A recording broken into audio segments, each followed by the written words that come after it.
Inspirasi Alkitab 16 Februari dari Amsal 4, melangkah dengan benar. Yang terpenting bukanlah seberapa jauh kita melangkah, tetapi tentang arah yang benar dan konsistensi untuk terus melangkah tanpa berhenti. Dan jika kita tetap mengikuti bimbingan Tuhan, maka Dia berjanji untuk menuntun kita ke jalan hikmat, dan semakin lama kita hidup semakin terang. Kemudian kita harus senantiasa bersedia untuk belajar, karena itulah inti daripada hikmat dan kebijaksanaan. Meskipun membutuhkan kerja keras, itu adalah nilai yang sangat besar. Fokusnya adalah kita harus terus belajar, dan sehingga kita bisa menjadi orang tua yang memiliki tanggung jawab untuk menyampaikan sebanyak mungkin nilai kebijaksanaan kepada anak-anak kita. Dan tentu kita harus melakukan perkataan Tuhan dalam kehidupan kita, maka kita akan memperoleh kebijaksanaan. Demikian firman Tuhan. Dengarkanlah hai anak-anak didikan seorang ayah, dan perhatikanlah supaya engkau beroleh pengertian. Karena aku memberi ilmu yang baik kepadamu, janganlah meninggalkan petunjukku. Karena ketika aku masih tinggal di rumah ayahku sebagai anak lemah dan sebagai anak tunggal bagi ibuku, aku diajari ayahku, katanya kepadaku, biarlah hatimu memegang perkataanku, berpeganglah pada petunjuk-petunjukku, maka engkau akan hidup. Perolehlah hikmat, perolehlah pengertian, jangan lupa dan jangan menyimpang dari perkataan mulutku.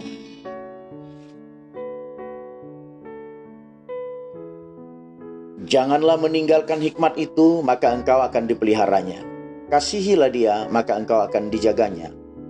Permulaan hikmat ialah perolehlah hikmat, dan dengan segala yang kau peroleh, perolehlah pengertian. Junjunglah dia, maka engkau akan ditinggalkannya. Engkau akan dijadikan terhormat apabila engkau memeluknya. Ia akan mengenakan karangan bunga yang indah di kepalamu, mahkota yang indah akan dikaruniakannya kepadamu. Hai anakku, dengarkanlah dan terimalah perkataanku, supaya tahun hidupmu menjadi banyak. Aku mengajarkan jalan hikmat kepadamu. Aku memimpin engkau di jalan yang lurus. Bila engkau berjalan, langkahmu tidak akan terhambat. Bila engkau berlari, engkau tidak akan tersandung. Berpeganglah pada didikan, janganlah melepaskannya, peliharalah dia, karena dialah hidupmu. Janganlah menempuh jalan orang fasik, dan janganlah mengikuti jalan orang jahat. Jauhilah jalan itu, janganlah melaluinya. Menyimpanglah daripadanya dan jalanlah terus. Karena mereka tidak dapat tidur bila tidak berbuat jahat. Kantuk mereka lenyap bila mereka tidak membuat orang tersandung. Karena mereka makan roti kefasikan dan minum anggur kelaliman. Tetapi orang benar itu seperti cahaya fajar yang kian bertambah terang sampai rembang tengah hari. Jalan orang fasik itu seperti kegelapan. Mereka tidak tahu apa yang menyebabkan mereka tersandung. Kita melanjutkan pembacaan Alkitab dari Keluaran 17 hingga 18. Berdoalah dan saling melengkapi. Musa memiliki momen-momen di mana kerohaniannya ada pada posisi yang rendah. Pembacaan Alkitab ini mengingatkan kita tentang kekuatan dan kebutuhan doa syafaat. Hal ini juga mengingatkan kita akan pentingnya dukungan dan dorongan kasih yang dapat kita berikan satu sama lain di saat kita lelah. Jangan mengerjakan sendirian, namun delegasikan, distribusikan sesuai dengan karunia dan panggilan kepada kita. Di Masa dan di Meribah. Kemudian berangkatlah segenap jemaah Israel dari padang gurun Sin, berjalan dari tempat persinggahan ke tempat persinggahan, sesuai dengan titah Tuhan, lalu berkemahlah mereka di Rafidim. Tetapi di sana tidak ada air untuk diminum bangsa itu. Jadi mulailah mereka itu bertengkar dengan Musa, kata mereka, berikanlah air kepada kami, supaya kami dapat minum. Tetapi Musa berkata kepada mereka, mengapakah kamu bertengkar dengan aku? Mengapakah kamu mencobai Tuhan? Hauslah bangsa itu akan air di sana. Bersungut-sungutlah bangsa itu kepada Musa dan berkata, mengapa pula engkau memimpin kami keluar dari Mesir untuk membunuh kami, anak-anak kami dan ternak kami dengan kehausan? Lalu berseru-serulah Musa kepada Tuhan, katanya, "Apakah yang akan kulakukan kepada bangsa ini? Sebentar lagi mereka akan melempari aku dengan batu." Berfirmanlah Tuhan kepada Musa, "Berjalanlah di depan bangsa itu, dan bawalah beserta engkau beberapa orang dari antara para tua-tua Israel.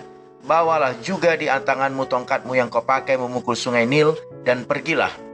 Maka aku akan berdiri di sana di depanmu, di atas gunung batu di Horeb. Haruslah kau pukul gunung batu itu, dan dari dalamnya akan keluar air, sehingga bangsa itu dapat minum." Demikianlah diperbuat Musa di depan mata tua-tua Israel. Dinamailah tempat itu Masa dan Meriba, oleh karena orang Israel telah bertengkar, dan oleh karena mereka telah mencobai Tuhan dengan mengatakan, "Adakah Tuhan di tengah-tengah kita atau tidak?" Kemenangan orang Israel melawan orang Amalek. Lalu datanglah orang Amalek dan berperang melawan orang Israel di Rafidim. Musa berkata kepada Yosua, "Pilihlah orang-orang bagi kita, lalu keluarlah berperang melawan orang Amalek. Besok aku akan berdiri di puncak bukit itu dengan memegang tongkat Allah di tanganku." Lalu Yosua melakukan seperti yang dikatakan Musa kepadanya, dan berperang melawan orang Amalek. Tetapi Musa, Harun, dan Hur telah naik ke puncak bukit. Dan terjadilah, apabila Musa mengangkat tangannya, lebih kuatlah Israel, tetapi apabila ia menurunkan tangannya, lebih kuatlah Amalek. Maka panatlah tangan Musa, sebab itu mereka mengambil sebuah batu, diletakkannya di bawahnya supaya ia duduk di atasnya. Harun dan Hur menopang kedua belah tangannya, seorang di sisi yang satu, seorang di sisi yang lain, sehingga tangannya tidak bergerak sampai matahari terbenam. Demikianlah Yosua mengalahkan Amalek dan rakyatnya dengan mata pedang. Kemudian berfirmanlah Tuhan kepada Musa, "Tuliskanlah semuanya ini dalam sebuah kitab sebagai tanda peringatan, dan ingatkanlah ke telinga Yosua bahwa aku akan menghapuskan sama sekali ingatan kepada Amalek dari kolong langit." Lalu Musa mendirikan sebuah mezbah dan menamainya Tuhanlah panji-panjiku. Ia berkata, "Tangan di atas panji-panji Tuhan. Tuhan berperang melawan Amalek turun-temurun." Yitro mengunjungi Musa. Keluaran 18. Kedengaranlah kepada Yitro imam di Midian, mertua Musa, segala yang dilakukan Allah kepada Musa dan kepada Israel, umatnya, yakni bahwa Tuhan telah membawa orang Israel keluar dari Mesir. Lalu Yitro mertua Musa membawa serta Zipora, istri Musa yang dahulu disuruh Musa pulang, dan kedua anak laki-laki Zipora yang seorang bernama Gersom, sebab kata Musa, "Aku telah menjadi seorang pendatang di negeri asing," dan yang seorang lagi bernama Eliezer, sebab katanya, "Allah Bapakku adalah penolongku dan telah menyelamatkan aku dari pedang Fir'aun." Ketika Yitro mertua Musa beserta anak-anak dan istri Musa sampai kepadanya di padang gurun, tempat ia berkemah dekat gunung Allah, disuruhnyalah mengatakan kepada Musa, "Aku mertuamu Yitro, datang kepadamu membawa istrimu beserta kedua anaknya." Lalu keluarlah Musa menyongsong mertuanya itu, sujudlah ia kepadanya dan menciumnya. Mereka menanyakan keselamatan masing-masing, lalu masuk ke dalam kemah. Sesudah itu Musa menceritakan kepada mertuanya segala yang dilakukan Tuhan kepada Fir'aun dan kepada orang Mesir karena Israel, dan segala kesusahan yang mereka alami di jalan dan bagaimana Tuhan menyelamatkan mereka.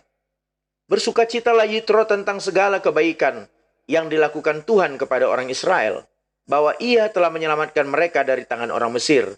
Lalu kata Yitro, "Terpujilah Tuhan yang telah menyelamatkan kamu dari tangan orang Mesir dan dari tangan Fir'aun. Sekarang aku tahu bahwa Tuhan lebih besar dari segala Allah, sebab ia telah menyelamatkan bangsa ini dari tangan orang Mesir, karena memang orang-orang ini telah bertindak angkuh terhadap mereka." Dan Yitro mertua Musa mempersembahkan korban bakaran dan beberapa korban sembelihan bagi Allah. Lalu Harun dan semua tua-tua Israel datang untuk makan bersama-sama dengan mertua Musa di hadapan Allah. Pengangkatan hakim-hakim. Keesokan harinya duduklah Musa mengadili di antara bangsa-bangsa itu, dan bangsa itu berdiri di depan Musa.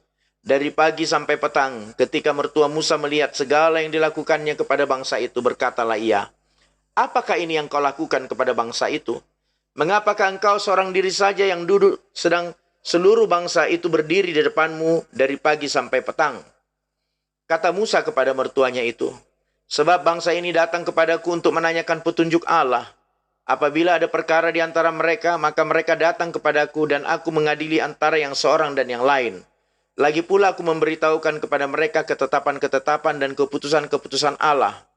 Tetapi mertua Musa menjawabnya, "Tidak baik seperti yang kau lakukan itu. Engkau akan menjadi sangat lelah, baik engkau, baik bangsa yang beserta engkau ini. Sebab pekerjaan ini terlalu berat bagimu. Takkan sanggup engkau melakukannya seorang diri saja. Jadi sekarang dengarkanlah perkataanku.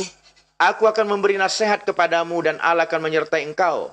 Adapun engkau wakil bangsa itu di hadapan Allah dan kau hadapkanlah perkara-perkara mereka kepada Allah. Kemudian haruslah engkau mengajarkan kepada mereka ketetapan-ketetapan dan keputusan-keputusan dan memberitahukan kepada mereka jalan yang harus dijalani dan pekerjaan yang harus dilakukan. Di samping itu kau carilah dari seluruh bangsa itu orang-orang yang cakap dan takut akan Allah, orang-orang yang dapat dipercaya dan yang benci kepada pengejaran suap.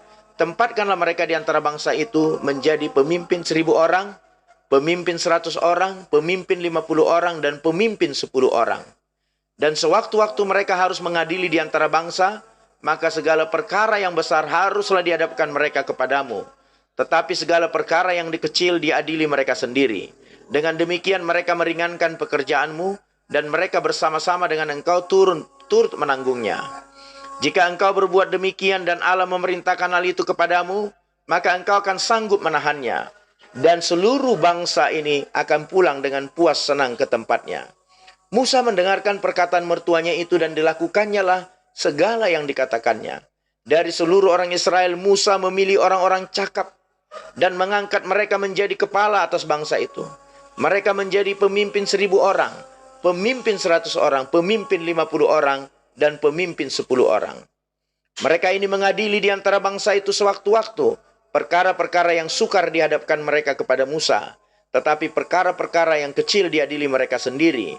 Kemudian Musa membiarkan mertuanya itu pergi dan ia pulang ke negerinya.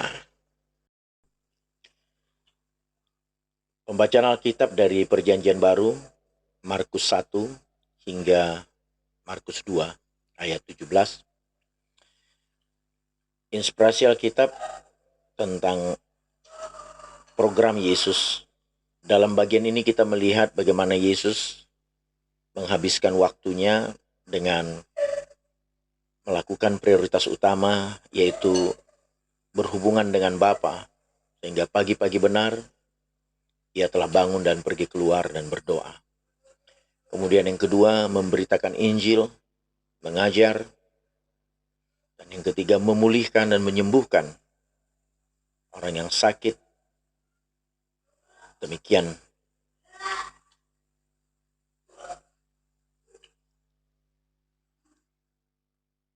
Markus 1 ayat 29. Sekeluarnya dari rumah ibadat itu, Yesus dengan Yakobus dan Yohanes pergi ke rumah Simon dan Andreas. Ibu mertua Simon terbaring karena sakit demam. Mereka segera memberitahukan keadaannya kepada Yesus. Ia pergi ke tempat perempuan itu, dan sambil memegang tangannya ia membangunkan dia, lalu lenyaplah demamnya. Kemudian perempuan itu melayani mereka. Menjelang malam, sesudah matahari terbenam, dibawalah kepada Yesus semua orang yang menderita sakit dan yang kerasukan setan. Maka berkerumunlah seluruh penduduk kota itu di depan pintu. Ia menyembuhkan banyak orang yang menderita bermacam-macam penyakit dan mengusir banyak setan. Ia tidak memperbolehkan setan-setan itu berbicara sebab mereka mengenal dia. Yesus mengajar di kota-kota lain. Pagi-pagi benar, waktu masih gelap, ia bangun dan pergi keluar di tempat yang sunyi dan berdoa di sana. Tetapi Simon dan kawan-kawannya menyusul dia. Waktu menemukan dia, mereka berkata, "Semua orang mencari engkau." Jawabnya, "Marilah kita pergi ke tempat lain, ke kota-kota yang berdekatan, supaya di sana juga aku memberitakan Injil, karena untuk itu aku telah datang." Lalu pergilah ia ke seluruh Galilea dan memberitakan Injil dalam rumah-rumah ibadat mereka dan mengusir setan-setan. Yesus menyembuhkan seorang yang sakit kusta. Seorang yang sakit kusta datang kepada Yesus dan sambil berlutut di hadapannya, ia memohon bantuannya. Katanya, "Kalau engkau mau, engkau dapat mentahirkan aku." Maka tergeraklah hatinya oleh belas kasihan, lalu ia mengulurkan tangannya, menjamah orang itu dan berkata kepadanya, "Aku mau, jadilah engkau tahir." Seketika itu juga lenyaplah penyakit kusta orang itu dan ia menjadi tahir. Segera ia menyuruh orang itu pergi dengan peringatan keras.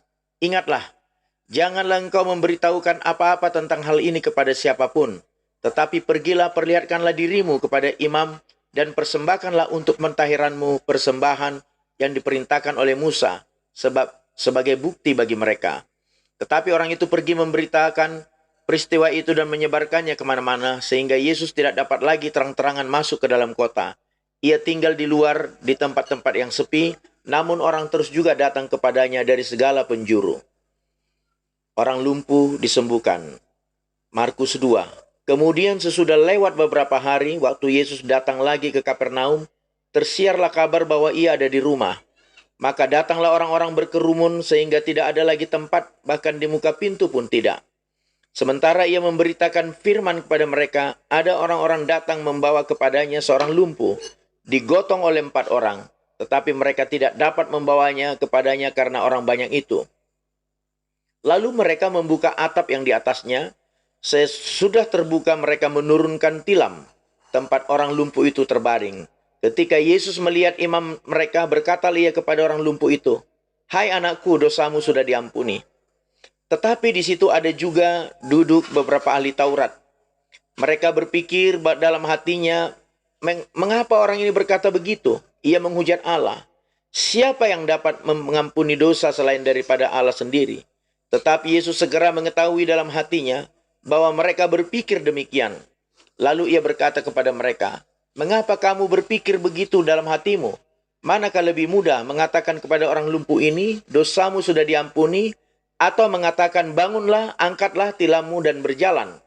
Tetapi supaya kamu tahu bahwa di dunia ini anak manusia berkuasa mengampuni dosa." Berkatalah ia kepada orang lumpuh, "Kepadamu kukatakan, bangunlah, angkatlah tempat tidurmu, dan pulanglah ke rumahmu." Dan orang itu pun bangun, segera mengangkat tempat tidurnya, dan pergi keluar di hadapan orang-orang itu. Sehingga mereka semua takjub lalu memuliakan Allah, katanya, "Yang begini belum pernah kita lihat." Lewi pemungut cukai mengikut Yesus. Sesudah itu Yesus pergi ke pantai danau dan seluruh orang banyak datang kepadanya. Lalu ia mengajar mereka. Kemudian ketika ia berjalan lewat di situ, ia melihat anak Lewi Alfeus duduk di rumah cukai. Lalu ia berkata kepadanya, "Ikutlah aku." Maka berdirilah Lewi lalu mengikut dia. Kemudian ketika Yesus makan di rumah orang itu, banyak pemungut cukai dan orang berdosa makan bersama-sama dengan dia dan murid-muridnya, sebab banyak orang yang mengikuti dia.